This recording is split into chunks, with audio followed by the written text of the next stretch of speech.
नमो अरिहन्ताण नमो सिद्धाण नमो आयर्याण नमो उवज्झायाण नमो सर्वसाहुने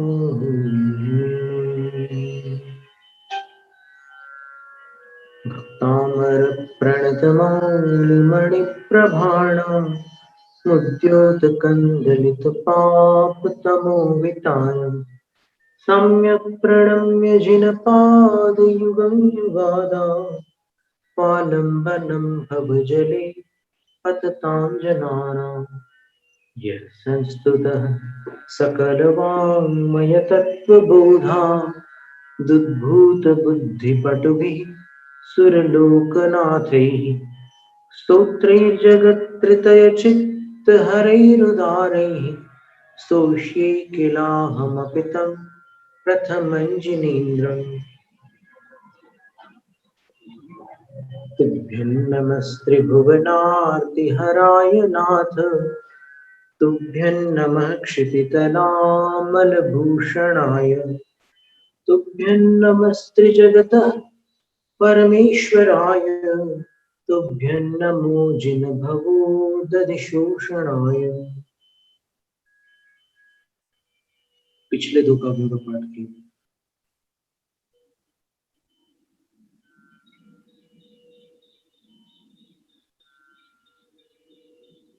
कुंताग्र भिन्न गज शोणित वारिवाह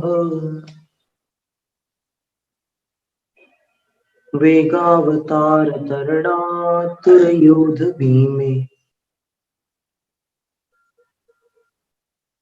युद्धे जयं विजित दुर्जय जय पक्षास युद्धे जयं विजित दुर्जय जय पक्षास तत्पाद पंकज वनाश्रेणु लभन्ते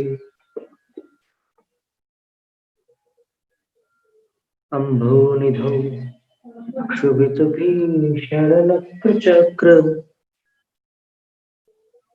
पाठीन पीठ भयदोल्बण बाडवाग्नौ रंगतरंग शिखर स्थितयान पात्रास त्रासं विहाय भवतः स्मरणात् भजन्ति। आज 45वां काव्य।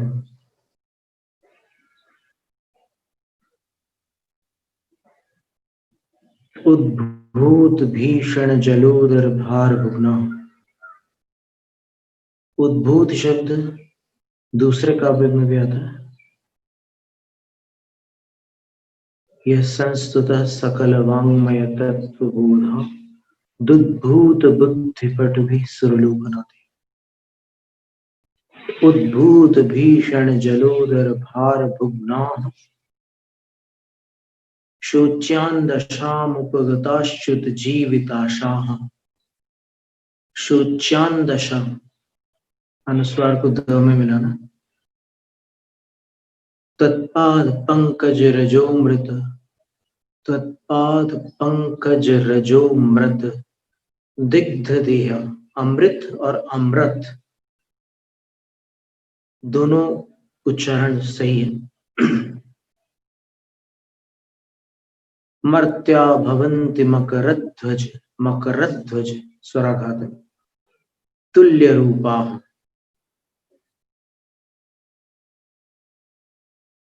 इस काव्य में चारों पंक्तियों के अंत में आ की मात्रा है, 3 में विसर्ग है। लयबद्ध पढ़ के बताते हैं। उद्भूत भीषण जलोदर भार भुग्नाः शोच्यान्दशामुपगताश्च्युत जीविताशाः त्वत्पाद पंकज रजोमृत दिग्ध देहा मर्त्या भवन्ति मकरध्वज तुल्य रूपाः। अब दोहराना है आपको। उद्भूत भीषण जलोदर भार भुग्नाः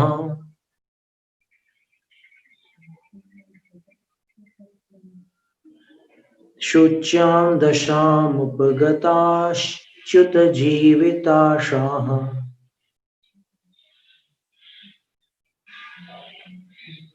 तत्पाद पंकज रजो मृत दिग्ध देहा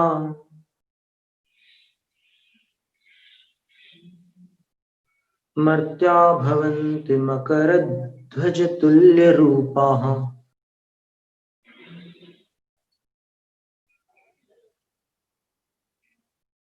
मृत का उच्चारण मृत भी हो सकता है। मूलाचार ग्रंथ में गाथा ही है, यानी इसके तीनों उच्चारण हो सकते हैं, मृत, मृत और मृत। एकम में भवक गहणे समाहि मरणेन जो मुदो जीवो नौसो हिंडति भोसो सत्तट्ठ भवे पमो तूण। एक जीवन में जो समाधि मरण पूर्वक मृत हुआ जीव है वह संसार में अधिक भ्रमण नहीं करता, बहुत बार जन्म नहीं लेता। सत्तट्ठ भवे पवो तुण, 7 या 8 भव को छोड़ करके 9वां भव उसका नहीं होता है। ऐसी गाथा थी, उसमें मृत है। अमृत, अमृत और अमृत तीनों पाठ शुद्ध है। इस काव्य का अर्थ है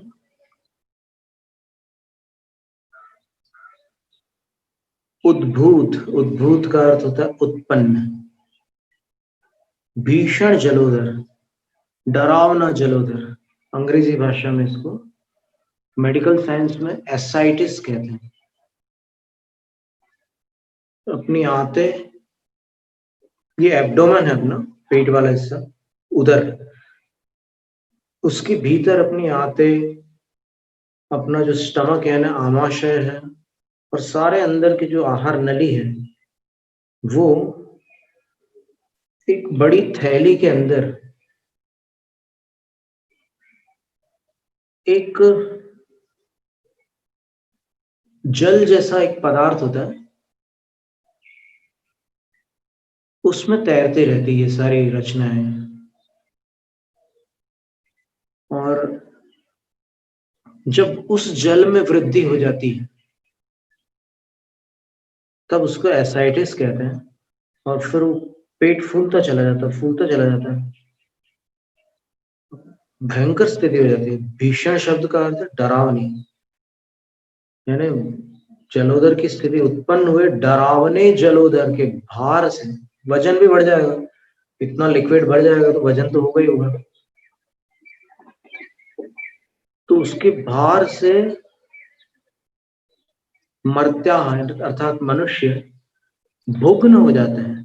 भुग्न का अर्थ होता है उनकी कमर ऐसे झुक जाती है, ऐसे टेढ़े हो जाते हैं, कमर टेढ़ी हो जाती है।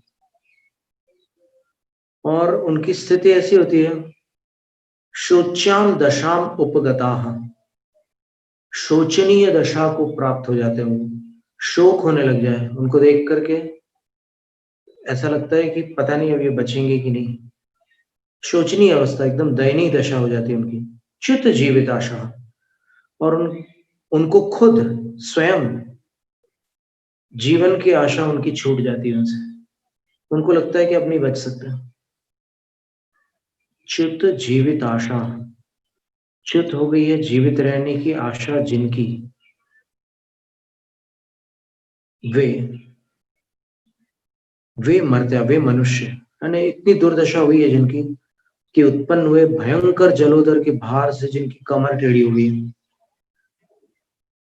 जिनकी दशा को देखकर एकदम दया आ जाए, तरस आ जाए कहना चाहिए। दया तो थोड़ा फिर भी एक कोमल शब्द है, तरस आ जाए, इतनी भयंकर स्थिति। और च्युत जीवित आशा, जीवन की आशा जिनकी छूट चुकी हो, वे मनुष्य तत्पाद पंकज रजोमृत दिग्ध देहा, आपके चरण कमलों की रज, कमलों में रज होती है, बीच में जो पीला हिस्सा रहता है, तो सभी पुष्पों में आप देखेंगे कि पीले रंग का एक चूर्ण जैसा होता है, पाउडर जैसा, उसको पराग कहते हैं, और वही पंकज रज कहलाती है। तो आपके चरण कमलों की रज, और इधर अगर अपन जिन बिंबों में देखें तो भगवान के चरणों की धूल, उसको चरण कमलों की रज कहा जाएगा। और वह धूल, उसके साथ रूपक अलंकार लगाकर आचार्य महाराज ने लिखा है कि वह धूल साधारण धूल नहीं है, बल्कि वह रज रूपी अमृत है।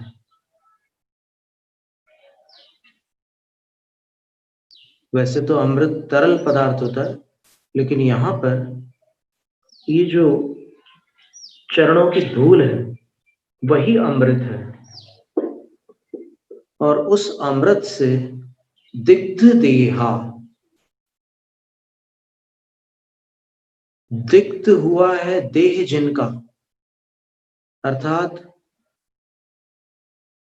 उनका शरीर यदि भगवान के चरण कमलों की रज रूपी अमृत से दिग्ध हो जाए, लिप्त हो जाए, तो दिग्ध देहा संतः, लिप्त शरीर होते हुए वे मनुष्य जो इतने भीषण जलोदर से पीड़ित हैं, जीने मरने वाली स्थिति आ चुकी है, और लोगों को देखकर तरस आने लगा है, वे मकरध्वज तुल्य रूपाः भवन्ति, कामदेव जैसे सुंदर रूप वाले बन जाते हैं। मकरध्वज तुल्य रूपा, कामदेव, मकरध्वज का अर्थ कामदेव होता है, उसके तुल्य रूपा का अर्थ होता है, रूप का अर्थ सुंदरता भी है, रूप का अर्थ वर्ण भी होता है, रूप का अर्थ सुंदरता भी होता है। तो कामदेव जैसे सुंदर बन जाते हैं, अर्थात पूर्ण स्वस्थ हो जाते हैं, निरोग हो जाते हैं, रोग मुक्त। अब ये चरण रज कहां से मिलेगी? अब चरणों को अगर अपन कमल माने तो चरण कमलों पर एक, जहां प्रतिमाएं ऐसे स्थान पर है कि धूल नहीं जा सकती वहां तक।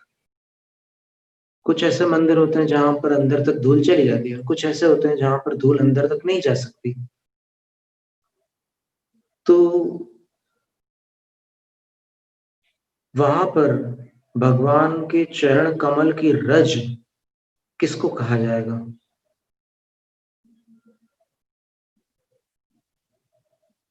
तो इसके विषय में आचार्य ज्ञान सागर महाराज जी ने जो जयोदय महाकाव्य लिखा है, उसमें उन्होंने लिखा कि जयोदय, जय, जय कुमार, जो भरत चक्रवर्ती के सेनापति थे, उनके कथानक में वो लिख रहा है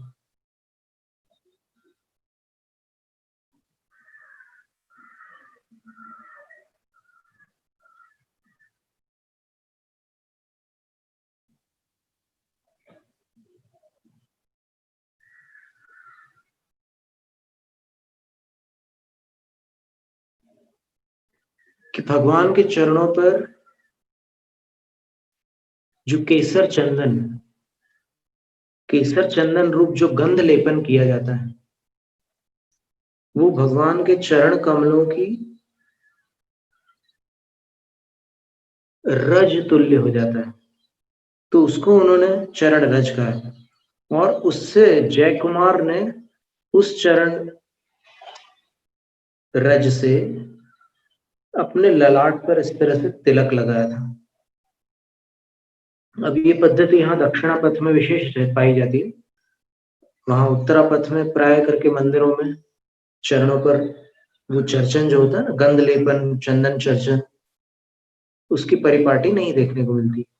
दक्षिणा पथ में महाराष्ट्र आदि स्थानों पर ये पद्धति देखने को मिलती है।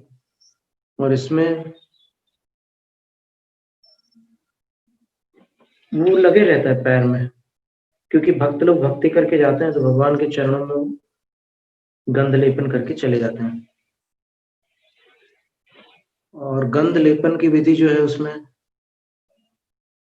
पूजा के पाठ में ही उनके बताई जाती है। और उसको वो जो बागवान है या फिर जो भी वहां पर बाकी सामग्री वहां से अलग करने वाले जो भी आते हैं वो प्रतिमा को नहीं छू सकते। इसलिए यदि प्रतिमा पर गंध लेपन किया गया है अथवा प्रतिमा पर पुष्पारोपण किया गया है तो फिर उसको वो अलग नहीं कर सकते।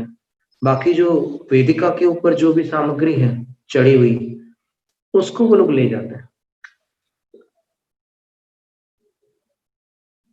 तो जय कुमार ने ऐसे तिलक लगाया था, ऐसा ज्ञान सागर महाराज जी ने जयोदय महाकाव्य में लिखा हुआ।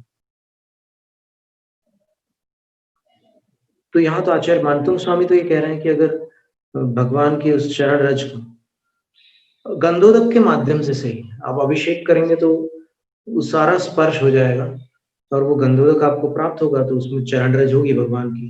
तो गंधोदक से दिग्ध देहा लिखा है। देह का अर्थ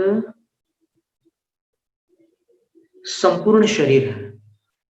और संपूर्ण शरीर के विषय में एक और वर्णन मिलता है अपने को पार्श्वनाथ चरित में कि क्या गंधोदक पूरे शरीर में लगाया जा सकता है। तो उस ग्रंथ में आचार्य महाराज ने देखिए क्या लिखा है श्लोक में।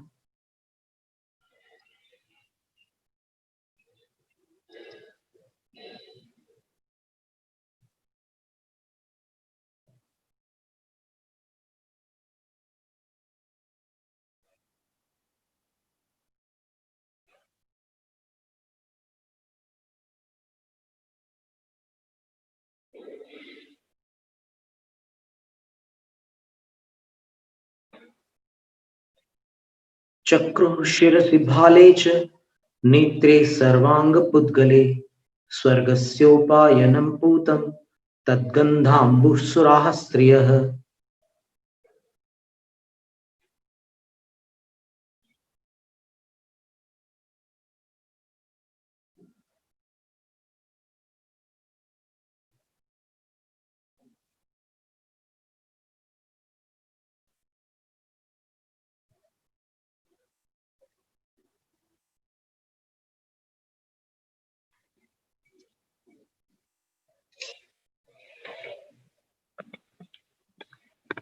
स्वर्गस्य स्वर्गस्य उपायनम, जो स्वर्ग से आने वाले देव और चतुर्निकाय देव और विद्याधर सब भगवान के जन्माभिषेक उत्सव में सम्मिलित हुए थे। विद्याधर तो दर्शक बन करके वहां पर उपस्थित थे, लेकिन देवलोग वहां पर स्वयं अभिषेक आदि सारे अनुष्ठान कर रहे थे सुमेरु पर्वत पर। और ये पार्श्वनाथ भगवान के चरित्र में लिखा हुआ है।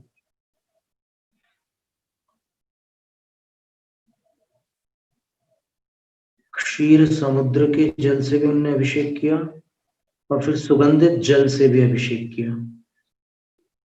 और तत्गंधांबु जो गंधोदक था उसका उन्होंने क्या किया, तो बोल रहे हैं कि शिरसी सबसे पहले सिर के ऊपर लगाया उन्होंने, फिर भालेच फिर ये भाल जो होता है ललाट वहां पर लगाया, फिर नेत्रे अपनी आंखों में लगाया, फिर सर्वांग पुद्गले संपूर्ण शरीर रूप पुद्गल पर उन्होंने गंधोदक लगाया। किन्ने लगाया, सुराह स्त्रिय, सुराह यानी देवलोगों ने और स्त्रिय यानी देवियों ने। और इसके उपरांत गंधाम्बुस नपनस्यांते जय नंदादि सत्स्वरे व्यातुक्षी ममराश्चक्रु सचूर्णैर्गंधवारिभिः। वो स्फटिक के पात्रों में देवलोग गंधोदक को जन्माभिषेक के बाद देवलोक में लेकर के जाते हैं, स्वर्गलोक में लेकर चले जाते हैं, और फिर बाद में विद्याधर लोग भी लेकर के अपने अपने विजयार्थ पर्वत की श्रेणियों में लेकर के चले जाते हैं अपने अपने आवास स्थान पर। और यहाँ भी अपन देखते हैं कि जिनालय में जब अभिषेक होता है तो गंधोदक को कुछ पात्रों में भरकर, कुछ डिब्बियों में बंद करके लोग अपने घरों पर लेकर के आते हैं।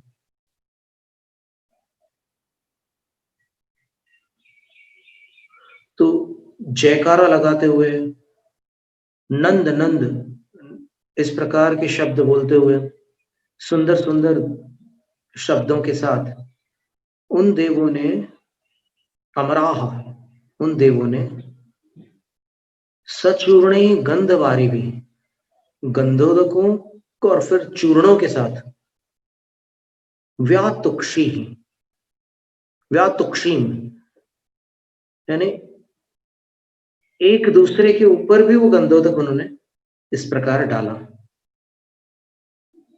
और जो चूर्ण थे वो भी डाले। यहाँ पर अपन देखते हैं कि गोमटेश्वर में चूर्णाभिषेक भी होता है। चूर्णाभिषेक जो होता है वैसे ऊपर से धारा करके नहीं होता। चूर्णाभिषेक चूर्णों को हाथ में लेकर भगवान पर उनका क्षेपण किया जाता है, तो वही भगवान उस चूर्ण से अभिषिक्त हो जाते हैं, वो चूर्णाभिषेक कहलाता है। और चूर्णों में फिर हरिद्रा चूर्ण होता है, और ये अक्षतों का चूर्ण होता है, चंदन आदि विभिन्न प्रकार के चूर्ण होते हैं। आचार्य विद्यासागर महाराज जी ने भी पूज्यपाद आचार्य कृत नंदीश्वर भक्ति के 18वें काव्य के अनुवाद में यही लिखा है, जिन पूजा अभिषेक पूर्ण कर केसर चंदन अक्षत से। ये पंक्ति आचार्य विद्यासागर महाराज की लिखी हुई है। निष्ठापित जिन पूजाश चूर्ण स्नपनेन दृष्ट विकृत विशेषाः। मूल पूज्यपाद आचार्य महाराज की ये पंक्ति है, और उसके पद्यानुवाद में आचार्य विद्यासागर महाराज ने लिखा है, जो अभी हमने पढ़ के बताया था, जिन पूजा अभिषेक पूर्ण कर केसर चंदन अक्षत से चूर्णाभिषेक का वर्णन चूर्ण स्नपनेन आचार्य पूज्यपाद स्वामी ने किया है। तो अभी इस धारणा को अपने हृदय से पृथक किया जा सकता है कि पूर्व काल में केवल जलाभिषेक का ही शास्त्रों में वर्णन था, कालांतर में फिर विभिन्न प्रकार के अभिषेकों का समावेश हुआ। यह धारणा इससे निराकृत हो जाती है, क्योंकि आचार्य पूज्यपाद स्वामी 5वीं शताब्दी के दिगंबर परंपरा संबंधी शीर्षस्थ आचार्य थे,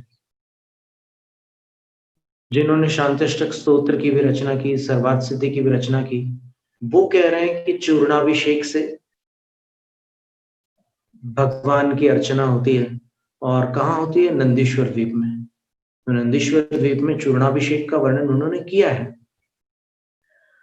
और आचार्य कुंदकुंद स्वामी ने भी एक प्रकार के अभिषेक का वर्णन नहीं किया है।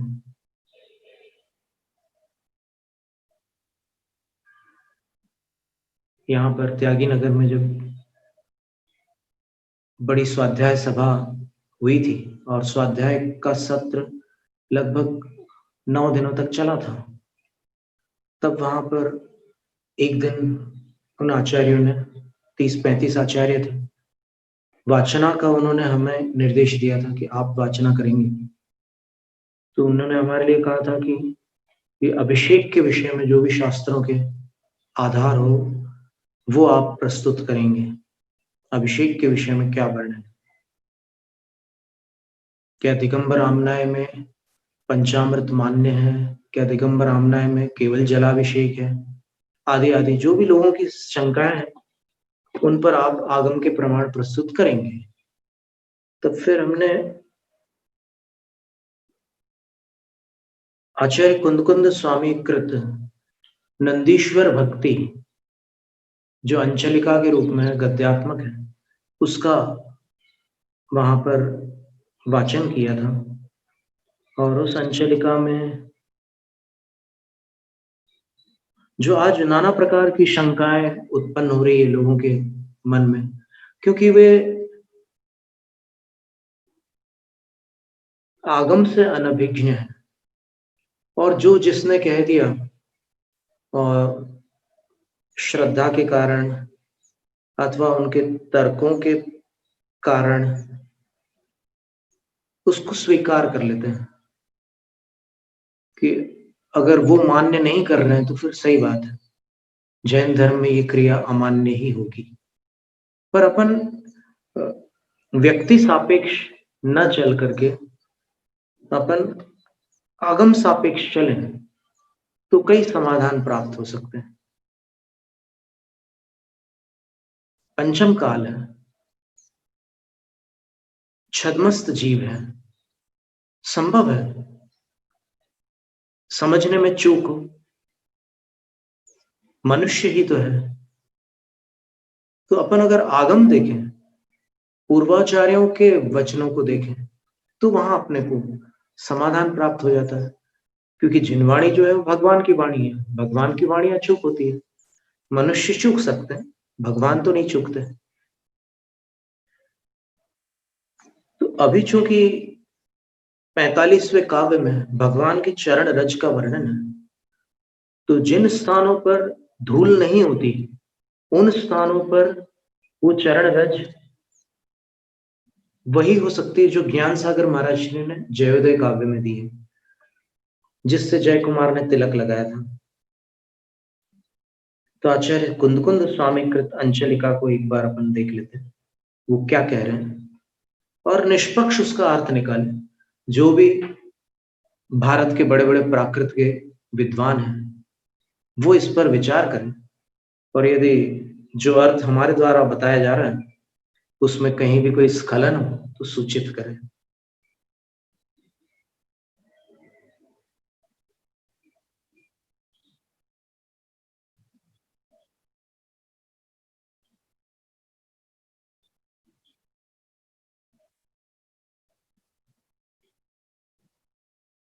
और यदि आप कुंद आचार्य के आमनाय को स्वीकार करते हैं तो फिर इस पर विचार करें कि आचार्य कुंद स्वामी क्या कह रहे हैं। इच्छामि भन्ते नंदीसर भक्ति काउ सगो कहो तस्तालोचियु। भन्ते का अर्थ होता है भगवान, हे भगवान। नंदीसर भक्ति काउ सगो कहो, जब भी कोई भक्ति करते हैं तो साधुजन का उत्सर्ग करते हैं, फिर वो भक्ति पाठ होता है। तो नंदीसर भक्ति काउ सगो को, मैंने नंदीश्वर भक्ति विषय का उत्सर्ग किया था। तस् आलोच्यम इच्छामि, अब कायोत्सर्ग विषयक आचार ग्रंथों में 32 दोष बताए। आचार ग्रंथों में कायोत्सर्ग संबंधी 32 दोष बताए हैं। तो अभी पंचम काल है, संगनन भी वैसा नहीं है चतुर्थ काल जैसा, तो 32 में से कोई ना कोई दोष तो लगा होगा। तो आचार्य कह रहे हैं कि जो मैंने कायोत्सर्ग किया था तस् आलोच्यम इच्छामि, उसकी मैं आलोचना करना चाहता हूँ कि मेरे से जो भी दोष हुए हों मैं स्वीकार करता हूँ, मेरे से दोष हुए हैं, तो हे भगवान मैं अपने कायोत्सर्ग विषयक दोषों को स्वीकार करता हूं। फिर अब भक्ति कर रहे हैं नंदीश्वर द्वीप की। नंदीसर दीवम में, नंदीश्वर द्वीप में 14 विदिशासु, 4 दिशाएं हैं, 4 विदिशाएं हैं। उनमें जो अंजन दधिमुह रदिकर पूर्ण अगवरीसु, अंजन नाम का ऊंचा पहाड़ है, दधिमुख नाम के पहाड़ है और रतिकर नाम के पर्वत है। ये उत्तम पर्वत है। उन पर्वतों पर जानी जिन चैयाणी, जितने भी जिन चैत्य हैं,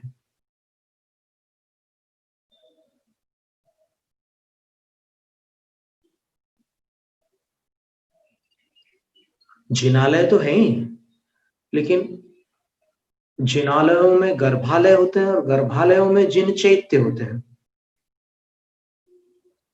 तानि सव्वाणि, उन सब की तिसु विलोएस, तीनों लोक में भवनवासीय वाणविंतर ज्वेसीय कपवासी यत्ति चौविहा देवा, 4 प्रकार के देव हैं। भवनवासिक, वानव्यंतर, ज्योतिष्क और कल्पवासिक, ऐसे चारों प्रकार के देव सपरिवार, अपने परिवार से। देवों के परिवार में कौन होता है? बाल बच्चे नहीं होते, रक्त संबंध नहीं है, क्योंकि वहां रक्त ही नहीं होता शरीर में, वैक्रियक शरीर होता है। लेकिन नियोगी देव और नियोगी देवियां होती है उनकी, नियोगिनी देवियां और नियोगी देव होते हैं, तो वो उनका परिवार माना जाता है, जिसका विस्तार से वर्णन अगर देखना हो तो तिलोकसार और तिलवे पंडिती ग्रंथ में मिलेगा।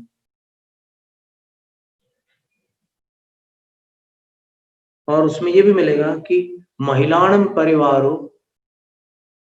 लोयंती देवान नथी, लौकांतिक देवों के पास महिलाओं का परिवार नहीं होता, अर्थात देवियां नहीं होती। तो ये स्पष्ट है कि देवियां भी उस परिवार में सम्मिलित हैं। तो आचार्य लिख रहे हैं, कुंद आचार्य, कि भवनवासिक, वानव्यंतर, ज्योतिष्क और कल्पवासिक, चारों प्रकार के देव परिवार सहित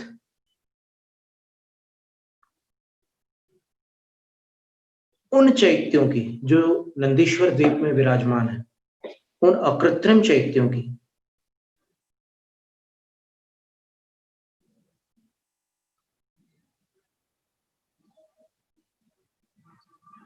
अंचंती, पूजंती, वंदंती, नमनसंती, अर्चना करते हैं, उनकी पूजा करते हैं, उनकी वंदना करते हैं, उनको नमस्कार करते हैं। कैसे करते हैं? तो देखो, अधिकरण जो था नंदीश्वर द्वीप, कर्म जो था वो चैत्य, और क्रिया जो है करण विभक्ति के द्वारा उन्होंने किस प्रकार से वो अर्चना करते हैं। क्रिया तो बता दी, अर्चना, पूजा, वंदना, नमस्कार, ये क्रियाएं करते हैं देव लोग। और कैसे करते हैं? तो करण विभक्ति आती है। करण का अर्थ होता है किसके माध्यम से करते हैं अर्चना आदि। तो वहां लिखा दिव्य ही गंधे ही, दिव्य शब्द का अर्थ मनोहर है, तो मनोहर गंधों से, गंध का अर्थ सुगंधित पदार्थ, केसर है, चंदन आदि, वे सब। दिव्य ही पुष्पे ही, मनोहर पुष्पों से, और पुष्पों से ऐसे पृथक पृथक पुष्पों से, या फिर माला के रूप में गुंफित पुष्पों से। तो इसी कथन को आचार्य पूज्यपाद स्वामी ने सर्वार्थ सिद्धि ग्रंथ में प्रोषदोपवास के अतिचार बतलाते हुए वहां पर गंध माल्य धूपादि ऐसे शब्द का प्रयोग किया है। अर्हद आचार्य उपकरण, पूजोपकरण से, अनंत और आचार्य की पूजा के जो ये उपकरण हैं उनके नाम उन्होंने लिखे गंध माल्य धूपादि। यहाँ पर भी गंधे ही, पुप्पे ही, पुप्पे ही को उन्होंने माल्य शब्द से लिखा है, और धूपादे ही, धुवे ही, दिव्य ही धुवे ही, तीसरे स्थान पर कुंद आचार्य महाराज ने धूप शब्द को वैसे ही लिखा है, जैसा पूज्यपाद स्वामी ने भी वैसे ही लिखा है। फिर आदि शब्द दिया है, तो आदि शब्द से क्या लेना? दिव्य ही चूर्णे ही, दिव्य चूर्णों से।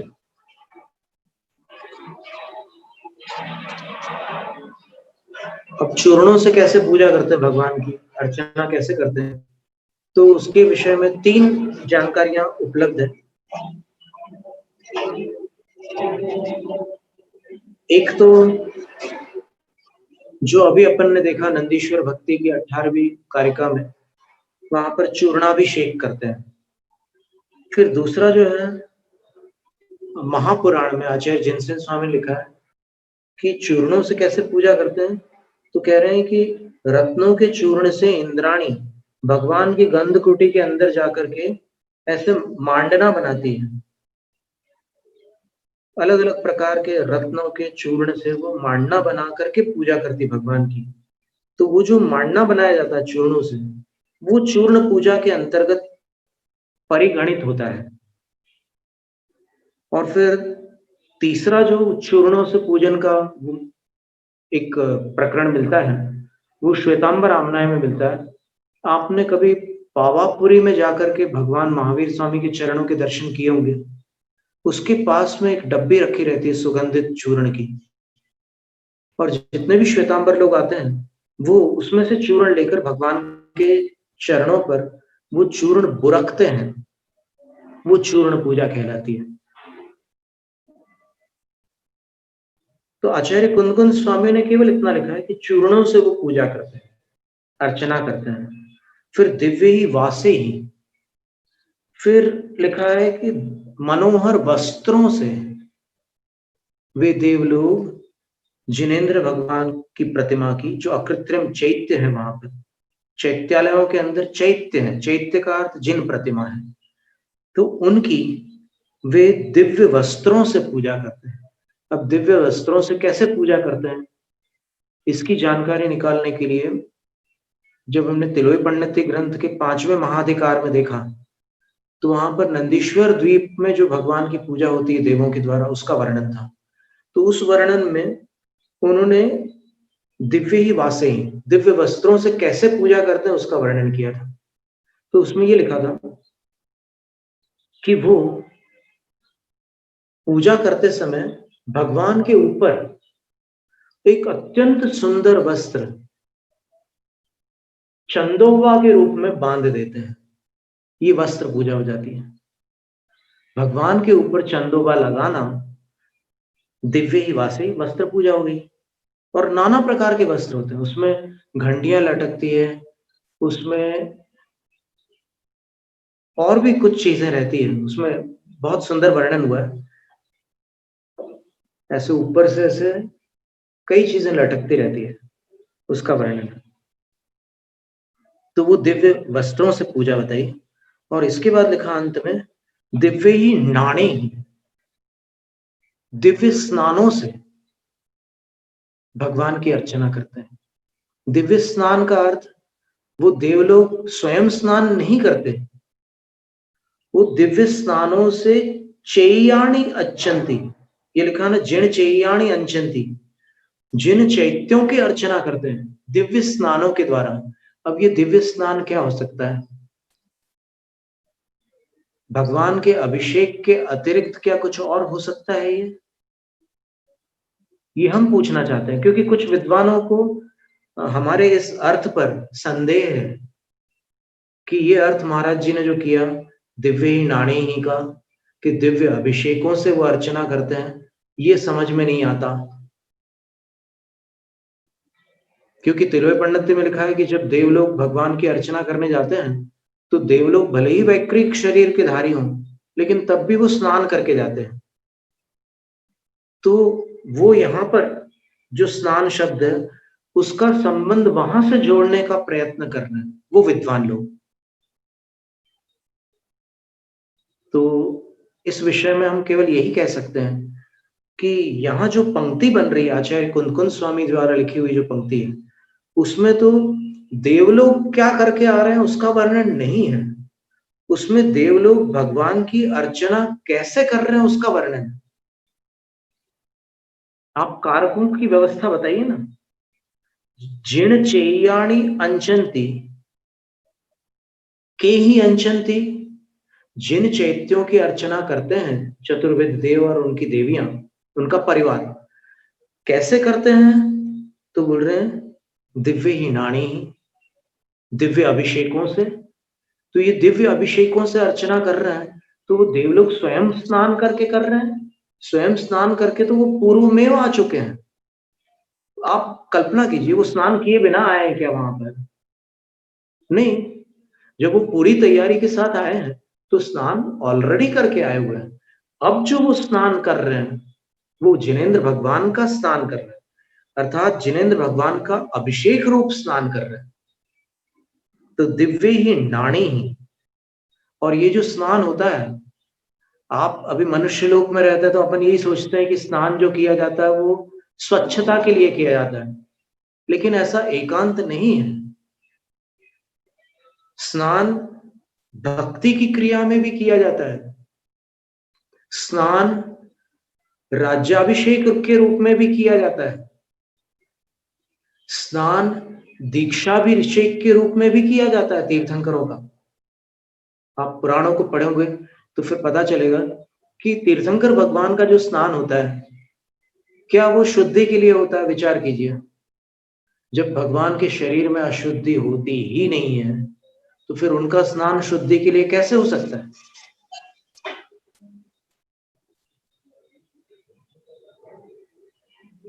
तो दिव्य ही नाणे ही का अर्थ क्या लेंगे आप? दिव्य अभिषेकों से। अब यहां पर एक बात अत्यंत विचारणीय है कि आचार्य कुंद स्वामी ने दिव्य ही नाणे ही यहां पर बहुवचन का प्रयोग किया है। बहुवचन के प्रयोग से ये प्रमाणित होता है कि वह अभिषेक एक प्रकार का नहीं है।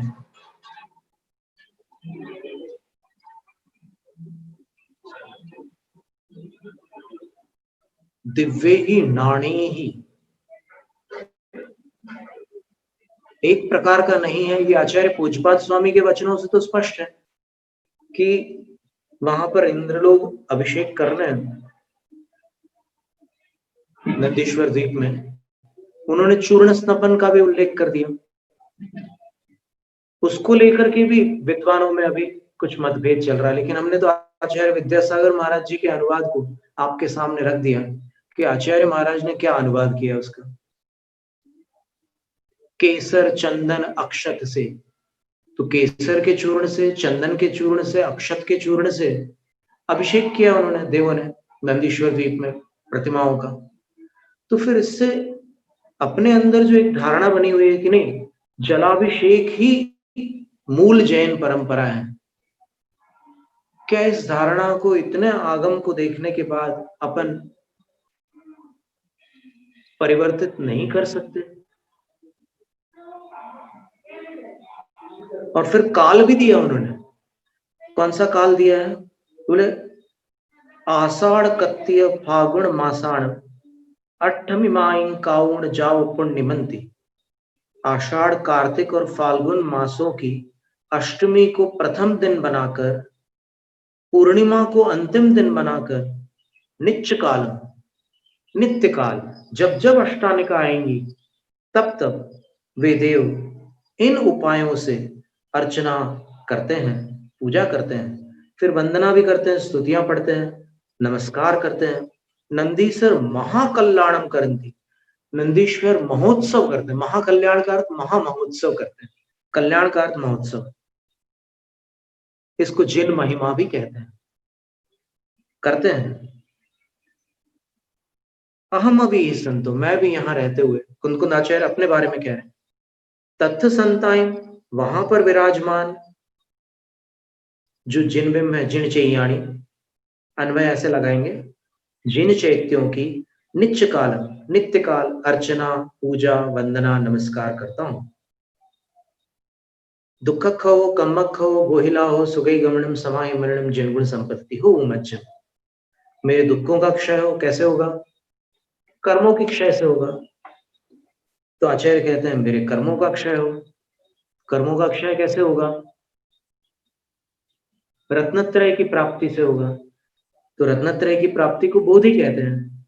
तो आचार्य कहते हैं वो ही लाओ। तो क्या आचार्य रत्नत्रय के धारी नहीं थे? लेकिन रत्नत्रय की दो अवस्थाएं होती हैं, एक भेद रत्नत्रय, दूसरा अभेद रत्नत्रय। जब शुद्धोपयोग में जाते हैं तब अभेद रत्नत्रय होता है, और जब ये भक्ति आदिक करते हैं तब भेद रत्नत्रय होता है। तो आचार्य महाराज जो बोधि लाभ कह रहे हैं वो शुद्धोपयोग की कामना कर रहे हैं, और सुगई गमन, सुगति में मेरा गमन अर्थात निर्वाण की मुझे प्राप्ति हो। और निर्वाण की प्राप्ति कैसे होगी? समाधि मरण से होगी। तो समाधि पूर्वक मेरा मरण हो तभी तो किसी न किसी भाव में मुझे निर्वाण होगा। और समाधि मरण होने और निर्वाण के बीच में क्या होगा? जिन पद, अरहंत पद की प्राप्ति होगी। तो जिन गुण संपत्ति हो मुझे, मुझे जिन गुण की संपत्ति हो, संप्राप्ति हो। तो इस तरह आचार्य कुंदकुंद स्वामी, आचार्य पूज्यपाद स्वामी के वचनों से ही ये प्रमाणित हो जाता है कि अभिषेक एक प्रकार का नहीं होता, अनेक प्रकार के होते हैं। और उनके वचनों से ही ये प्रमाणित हो जाता है कि केवल देवलोग अभिषेक नहीं करते, बल्कि उनका परिवार भी अभिषेक करता है। और उनके परिवार में कौन-कौन है, उसका वर्णन अगर आप तिलोय पंडिती में देखो, तो आप स्वयं अपनी आँखों से पढ़ सकते हैं कि उनके परिवार में कौन-कौन होते हैं। तो इसलिए इस विषय में कोई विवाद नहीं है। पंथवाद से ऊपर हटकर अगर आप आगम को देखें, तो अगर आपके यहाँ पर वैसा प्रबंध न हो, तो वहां विवाद करने की कोई आवश्यकता नहीं है। यदि आगम को सर्वमान्य कर लिया जाए, तो विवाद एक ही दिन में समाप्त हो जाए। और अगर वैसी शक्यता न हो, तो फिर अपनी धारणा को तो आप बदल ही सकते हैं। धारणा को तो कोई रोक नहीं सकता ना। अपनी आस्था है, वो अपने अंदर की वस्तु है। तो इस तरह ये सारा वर्णन अपन ने देखा। और इस गंधोदक में इतना अद्भुत प्रभाव होता है कि जैसे आचार्य मानतुंग स्वामी कह रहे हैं कि पूरे शरीर पर दिग्ध देहा लिखा उन्होंने, पूरे शरीर पर वो गंधोदक लगा लिया, जलोदर समाप्त। इसी तरह अन्य भी ऐसी घटनाएं हैं। पंडित पन्नालाल साहित्याचार्य जी ने एक घटना सुनाई थी सागर की। एक बार कटरा के जैन मंदिर में कोई ऐसा चमत्कार हो गया। तो जिसके साथ हुआ था चमत्कार, वो पंडित जी के पास पहुंच गया। और पंडित जी की आंखें बड़ी तेज थी, उनकी आंखें इतनी तेज थी कि वो चांदनी में स्वाध्याय करते थे, रात को बाहर बैठ करके चंद्रमा के प्रकाश में। अब क्या उस जमाने में प्रकाश नहीं था, ऐसे घर घर में बिजली नहीं थी। सन 1911 में जन्मे थे पंडित पन्नालाल साहित्याचार्य। उनका जन्मदिन 5 मार्च को पड़ता था। तो 90 वर्ष की आयु में उनका अवसान हुआ। हमने 5 वर्ष तक उनके साथ स्वाध्याय किया। संस्कृत भाषा विशेष रूप से हमें वहां से सीखने मिली। गुरु के मुख से भी हमने संस्कृत सीखी थी। व्याकरण, कातंत्र व्याकरण गुरु से सीखा था 1.5 वर्ष। और पंडित जी के साथ 5 वर्ष और स्वाध्याय हो गया। उन्होंने ये घटना सुनाई कि जब वो आया व्यक्ति, पंडित जी की आंखें बहुत मानी जाती थी कि बहुत तेज आंखें पंडित जी की। वृद्धावस्था में तो ठीक है, उनको लाइट में पढ़ना पड़ता था। वो कहते थे कि देखो मेरी आंखें इतनी तेज थी और आज काल का प्रभाव है, अवस्था ढल गई तो इंद्रियां क्षीण हो गई। उसने अपना ऐसे शर्ट ऊपर के बटन खोल करके अपनी छाती दिखाई पंडित जी को और कहा कि पंडित जी यहाँ आपको कुछ दिख रहा है? तो पंडित जी ने सावधानी से देखकर कहा कि नहीं भैया, हमें तो कछु नहीं दिखा रहा हो। बुंदेलखंडी बोलते थे कभी, तो हमें तो कुछ नहीं दिख रहा है। क्यों, ऐसा क्यों पूछा तुमने?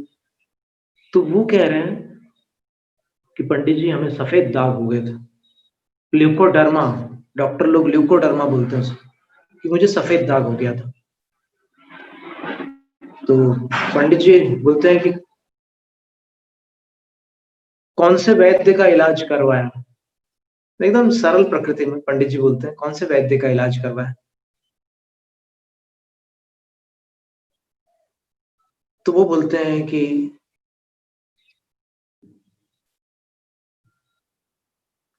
सबसे बड़े वैद्य का इलाज कराया।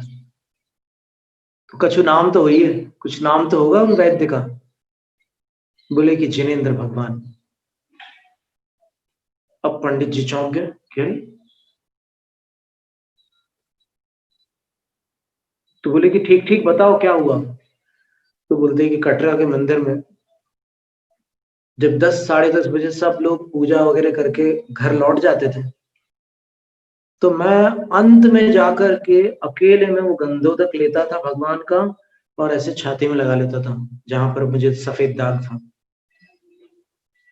और ऐसा करते करते कुछ ही दिनों में मेरा सफेद दाग पूरा का पूरा समाप्त हो गया।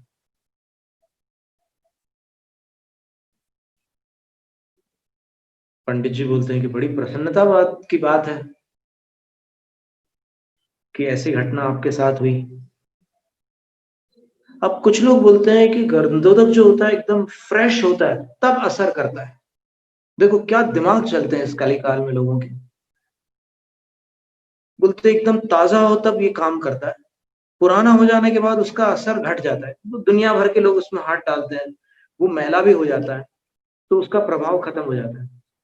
लेकिन आप देखिए उस व्यक्ति की घटना देखिए कि वो सबसे अंत में आता है, गंधोदक को विसर्जित करने के पहले वो लगाता है और वो ठीक हो जाता है। गंधोदक का प्रभाव अगर घट जाए तो ये कहना पड़ेगा कि जिनने घटाया गंधोदक का प्रभाव, उनका प्रभाव गंधोदक से अधिक था। क्योंकि तत्वार्थ सूत्र का इस सिद्धांत है, बंधे दिखो पारडामिको च, जिसमें अधिक शक्ति होगी वो कम शक्ति वाले को दबा देगा। सरल शब्दों में भी इस प्रसंग में हम वही अर्थ बता रहे हैं, पर ऐसा नहीं है। निर्मलम, निर्मलीकरणम, वो गंधोदक निर्मल होता है और निर्मलीकरण भी होता है, अर्थात जो निर्मल नहीं है उसको निर्मल कर डालता है। पवित्रम, पवित्र होता है, भगवान के स्पर्श के कारण पवित्र होता है। और पाप नाशनम, पापों का नाश करता है। जिन गंधोदकम वंदे, ऐसे जिन गंधोदक की मैं वंदना करता हूँ। अष्ट कर्म विनाशनम, 8 कर्म का नाश करना मेरा उद्देश्य है। अथवा वह गंधोदक का विशेषण बना दो, क्रिया विशेषण भी बना सकते हैं, विशेषण भी बना सकते हैं। तो ये गंधोदक अष्ट कर्म का विनाशक है परंपरा से। साक्षात विनाशक तो अपना शुक्ल ध्यान है। तो वो धूल जो गंधोदक में आई है, भगवान के चरणों की धूल, अथवा वो जो दक्षिणापथ में जो चल रहा है उसमें ये देखो कि भगवान के चरणों में जो गंध लेपन हुआ वही धूल है उनके चरणों की, वो आ गई गंधोदक में, तो उससे सब रोगों का निवारण हो जाता है। हम दोनों उदाहरण बता रहे हैं। सागर में जो गंधोदक था उनको प्राप्त था कटरा के मंदिर से, वो जलाभिषेक का गंधोदक था। अच्छी बात है, अपनी श्रद्धा से उन्होंने किया था और अपनी भक्ति से उन्होंने लगाया था, रोग ठीक हो गया। अब जहां पर ये दक्षिणापथ की अब बात करते हैं कि जहां पर अनेक प्रकार का अभिषेक होता है। सन 1998 की घटना है। 2 मुनिराज, एक ऐलक और एक शिल्लक, हम लोग 4 लोग विदर्भ में, जहां दक्षिणापथ की पूजा पद्धति चलती है, वहां पर चतुर्मास व्रत थे। और अपना जो दशलक्षणी पर्व आता है उस पर्व के दौरान एक ऐसा समय था, हो सकता है उसके आगे पीछे का समय हो, पर्व के बाद का ही समय हो सकता है। 14 वर्ष बाद रत्न प्रतिमाओं का भव्य अभिषेक आयोजित किया गया और उसमें हम सभी को आमंत्रित किया गया। हम लोग वहां पर उपस्थित हुए, सम्मिलित हुए उस कार्यक्रम में, और उस अभिषेक में सबने अभिषेक किया और सब प्रकार का अभिषेक हुआ। अब वो जो गंधोदक था उसको बुंदेलखंड समाज के एक सज्जन रमेश जैन, परवार समाज के थे, उन्होंने ले लिया गंधोदक। अब श्रद्धा की बात है, ले लिया। और उनको 7 वर्ष से चर्म रोग था, यहाँ कान के पीछे से गर्दन तक। उन्होंने गंधोदक पहले तो सिर पर लगाया और उसके बाद यहाँ भी ऐसे हाथ फेर लिया और कुछ गंधोदक वो एक पात्र में ले गए। और ले जाने के बाद कुछ घंटों बाद उन्होंने फिर से उस गंधोदक को वहां पर लगा लिया ऐसे। उसके बाद वो हमारे पास आया और फिर उन्होंने बताया कुछ दिनों के अंतराल बाद आए। उन्होंने बताया कि महाराज जी, गंधोदक के बारे में मुझे कुछ बताना है आपको। हमने बोला बताइए जरूर। तो उन्होंने बोला कि यहाँ जो सिद्धांत का अभिषेक हुआ था, ये एक सिद्धांत बोलते हैं, जिनेंद्र भगवान के रत्न बिंबों को सिद्धांत बोलते हैं महाराष्ट्र वाले। तो वो गंधोदक मैंने लगा लिया यहाँ पर। मेरे को 7 साल से चर्म रोग था और मैंने ऐसा कोई इलाज बाकी नहीं छोड़ा है जो चर्म रोग के लिए संभव है। सारे इलाज मैंने कर लिए, लेकिन मेरा रोग ठीक नहीं हुआ था। और मैंने 2 बार गंधोदक लगाया और मैं स्वस्थ हो गया। मेरी त्वचा में कोई रोग का नामो निशान नहीं बचा। गंधोदक बहुत प्रभावशाली होता है।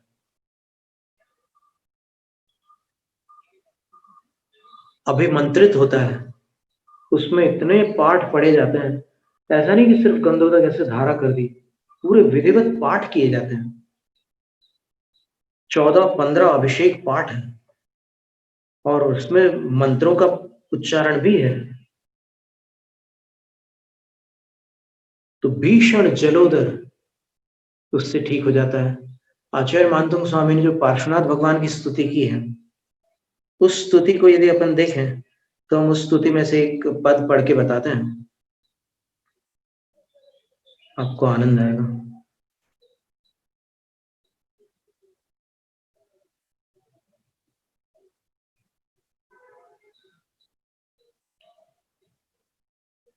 प्राकृत भाषा में पार्श्वनाथ भगवान की स्तुति है। सड़िय कर चरण नह मुह निबुड्ड नासा विवन्न लायन्ना कुट्ठ महारोगानल पुलिंग निदड्ड सवंगा ते तुह चलनाराहण सलिलंजलि सेय वड्य छाया वणदव दड्ढा गिरिपा यवव्व पत्ता पुणो लक्ष्म। जिनके हाथ पांव कोड़ के कारण सड़ गए, जिनके नख मुख और नासिका अंदर धस गए हैं, और विवन्न लायन अपनी त्वचा पर जो कांति होती है वो जिनकी विवर्ण हो चुकी है, बिगड़ चुकी है। कुष्ठ महारोग आनंद, कुष्ठ महारोग, 18 महारोग होते हैं, उसमें से एक कुष्ठ है। और कुष्ठ भी 18 प्रकार के होते हैं। तो कुष्ठ महारोग रूपी अग्नि की चिंगारियों से जिनका सारा शरीर जला हुआ है, अर्थात पूरे शरीर में कोढ़ व्याप्त है, ते वे मनुष्य तुह चलनाराहण सलिलंजलि से वड्डी छाया, केवल आपके चरणों की आराधना के लिए किया हुआ चरणों का अभिषेक। कोई बड़ी प्रतिमा होती है, उसमें रोज मस्तकाभिषेक नहीं होता, तो चरणों का अभिषेक, उस गंधोदक की सलिल अंजलि, एक अंजलि भर ले वो और उससे सेय करे, अपने ऊपर उसका सिंचन कर ले, अपने शरीर पर वो गंधोदक छिड़क ले, तो वे मनुष्य वड्डी छाया, शरीर की पुरानी शोभा को वर्धित करते हुए वर्णदव दड्ढा गिरिपा यवव्व पुणो लक्ष्म पत्ता। जैसे जंगल में कभी आग लग जाती है, फिर बारिश गिरती है तो वापस हरियाली आ जाती है, वैसे ही ये गंधोदक की बारिश जिन पर गिर जाती है, उनका जो शरीर है, कोढ़ से जला हुआ शरीर, वापस अपनी पूर्व छटा को प्राप्त हो जाता है। इस तरह ये महाभयहर संस्थाओं में पार्श्वनाथ भगवान की स्तुति करते हुए ये कथन किया गया है। तो इस तरह ये 45वें काव्य का वर्णन था। हमने शिखर जी में आचार्य विमल सागर महाराज श्री की एक परम शिष्या आर्यका माता जी के श्री मुख से सुना था कि किसी को कोई व्याधि हो और वो व्याधि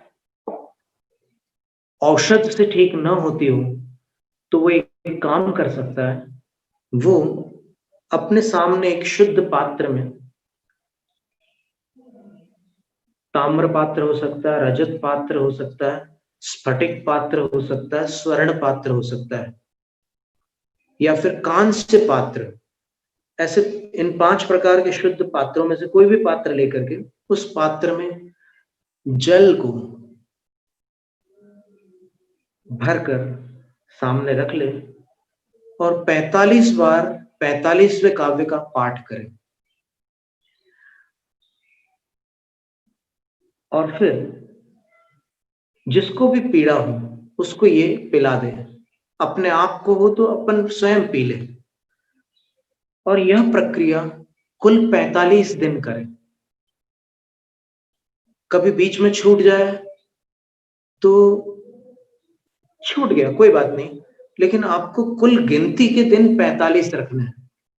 तो ऐसे 45 दिन करने पर माता जी का कहना था कि उन्होंने जितने लोगों को ये उपचार बताया उन सबको लाभ हुआ है।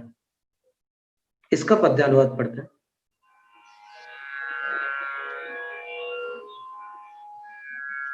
टेढ़ा होता मेरुदंड जब बढ़े जलोदर भीषण भार, देख दुर्दशा करुणा आती, जीवन आशा दिन दो चार। तब चरणाम्बुज धूलि सुधा से लिप्त करे यदि मानव देह, कामदेव सम सुंदर बनते स्वस्थ शरीर निस्संदेह। जय जय आदिश्वर स्वामी, घट घट के अंतर्यामी। जय जय आदिश्वर स्वामी, शिवपथ गामी जगनामी। स्तोत्र पठन में मेरे द्वारा यदि जो कहीं कहीं प्रमाद से कुछ अर्थ वाक्य पद मात्रा छूट गई, सरस्वती मेरी उस त्रुटि को कृपया क्षमा करें और मुझे कैवल्य धाम में मां विलंब धरे। वांछित फलदात्री चिंतामणि सदृश मात तेरा, वंदन करने वाले मुझको मिले पता मेरा।